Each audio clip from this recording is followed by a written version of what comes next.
Bonjour, donc on va voir la zone d'impression sur Excel. Définir une zone d'impression, annuler une zone d'impression. Donc là, sur ce tableau-là, on a une colonne avec des villes. Bon, il y a des villes qui se répètent dans la colonne B avec l'entête de colonne OU. Donc, il y a aussi des prestataires, donc des prénoms, il y a des articles, des natures, comme ici vidange, pneus, etc. dans la colonne D. Donc, on va s'occuper des villes, donc avec en tête où. Donc, on va filtrer, par exemple, la ville de Paris, donc qui est répétée 3 ou 4 fois. Donc, on sélectionne les en-têtes de colonne. On est sur l'onglet données, hein. Au départ, on était là. Je vais sur l'onglet données où j'ai le gros filtre là. Donc, je mets mes poignées de filtrage. Je clique à côté. Vous voyez qu'on s'aperçoit qu'on a des poignées. Donc là, sur la colonne ville, donc je vais sur la poignée de filtrage. Dans la liste, je désélectionne tout et je réaffiche, je coche Paris. Et là, je ne fais apparaître que Paris. Donc maintenant, finalement, comme je veux imprimer ça, je me clique dans une cellule, n'importe laquelle, ou ici, CTRL A, donc c'est la sélection du tableau complet. Et là maintenant, je vais sur l'onglet mise en page. Et là, j'ai zone d'impression avec une petite flèche en dessous. Ici, je déroule et je définis ma zone d'impression. Voilà, j'ai défini. Et maintenant, bon, j'ai rien vu à l'œil, mais je l'ai défini. Donc maintenant, je suis sur l'onglet fichier imprimé. Et là, voilà, j'ai quelque chose comme ça.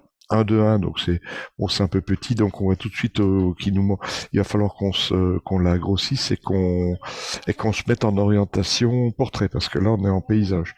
Donc pour ça, on va sur mise en page. Je choisis paysage ici, et puis bon, je regarde déjà ce que ça donne. Voilà, ça va donner ça. Donc, évidemment, je peux grossir largement. Je retourne sur mise en page. Et là, j'ai le facteur d'échelle ici. Je suis à 100%. Je sélectionne, puis je tape 200, ou voir directement 200. Voilà, ici. Puis, bon, éventuellement, après, je pourrais mettre un en-tête pied de page ou réduire les marges, etc. Voilà, donc après, quand c'est défini, on revient, par exemple, la zone est définie, donc ce que je vous conseille, c'est qu'on oublie, c'est il faudrait annuler la zone d'impression maintenant, hein.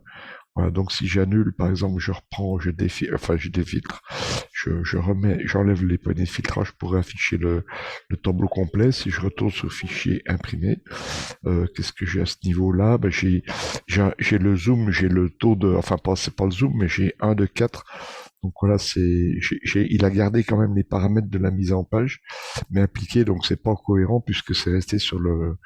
Donc là, il faudrait remettre en mode portrait comme c'était avant, et puis remettre 100 ici pour revenir à l'état précédent. Voilà, donc mais j'aurais pu aussi quitter sans enregistrer.